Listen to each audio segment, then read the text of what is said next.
কাজ শুরু করেছি তখন হয়তো আমার তেমন কোনো অভিজ্ঞতাই ছিল না, কিন্তু এখন যারা নতুন নারীরা যারা কাজ করতে আসছেন এই সেক্টরটাতে, বিশেষ করে গণমাধ্যমে আমি বলবো, যেহেতু গণমাধ্যম হচ্ছে এমন একটা মাধ্যম যেখানে 24 ঘন্টা সপ্তাহে 7 দিনই কাজ হয়।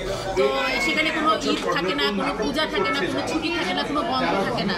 কিন্তু একজন নারীকে কিন্তু তার বাহিরের কাজের সাথে সাথে ঘরের কাজেও সময় দিতে হয়।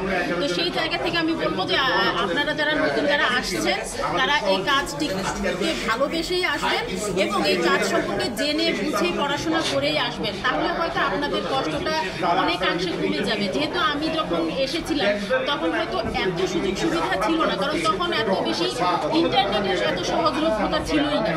তখন হয়তো হাতে গোনা কয়েকটা প্রতিষ্ঠান ছিল যারা এই ধরনের কাজের সাথে জড়িত থাকতেন, নারীদেরকে সহায়তা করতেন।